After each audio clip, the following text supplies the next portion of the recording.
jobs that we have at the SOA is to advance the profession, Right. of course, right? And one of the ways that we do it through the marketing and communications function is to promote actuaries as real experts on societal issues in the media, for instance. And over the past few years, our ability to do that has grown exponentially. We are in publications regularly that we had only hoped to be in several years ago. It is not unusual for us to be in the New York Times, the Wall Street Journal, Bloomberg, Politico, all on the same day. And a big reason for that, Dale, is because of the research that comes out of your area and the resources that you have put towards bringing in experts and having the opportunity and the ability to do research on really important societal issues. Yeah. So I thank you for that, first of all, and wonder what kind of led to that as a strategy for you to pursue? Yeah, I mean, I think it started with the ability to bring on people and resources and organize them on topics that were of increasing importance to the actual profession. So you look at what we do in healthcare these days compared to the past. You know, we have a health research actuary on staff.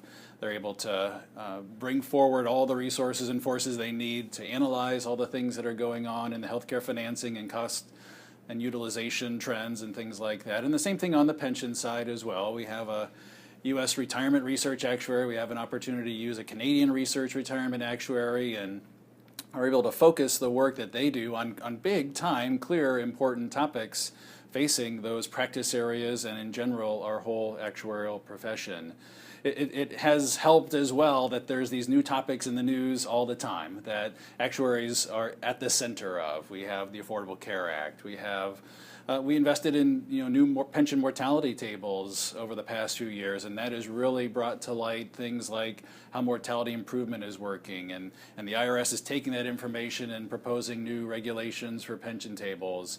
And I think that brings our members, our profession, into the limelight even more, that people want to talk to them and realize that actuaries are the experts and at the center of all that goes on in that practice area. And they absolutely do. You mentioned the Affordable Care Act, and of course, that is in the news regularly these days, has been for several months. Yeah. And the SOA has not only some research and some data that helps in that conversation. We've got a lot of experts, not just those on staff, but the people you've brought in know people within the industry as well. And it's been great to see places like the health section, the pension section also bring together all their resources together and say this is an important topic. Might dictate the future of how actuaries work, and we want to be at the start of it, in the beginning, to make sure that our voice is heard in a productive part of the solutions for those ideas to be considered. Right, absolutely. And one of the most satisfying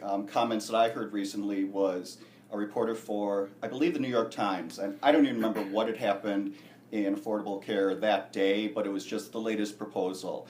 And that reporter called us and said, I need to talk to an actuary. And knew exactly who she wanted to talk to as well, because it's someone that we've gotten to put in front of her a number of times, whose opinion and insights she really values and looks to help explain it and put it in terms that her readers can understand, be those employers or the general public or whoever. So it's a real great way to build the profile of the profession. I think you've seen that more and more across a wide variety of practice areas. I mean, the actual profession has been planting our flag in a lot of places. We have done a lot of enterprise risk management. As principles-based reserves came up for life insurance, there was the profession creating new tables and tools and running impact studies to make sure that the life insurance industry knew what some of the outcomes of this would be in advance, and what do product developments look like under a new regime with that law. So it's grown from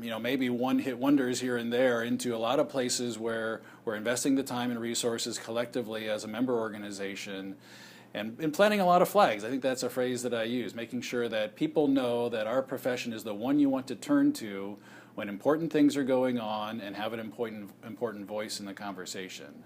I think we're doing a great job of making that happen already, and I know you're looking at often what is the next arena that we're going to want to be in. We know we know that healthcare is going to be an important one for a long time.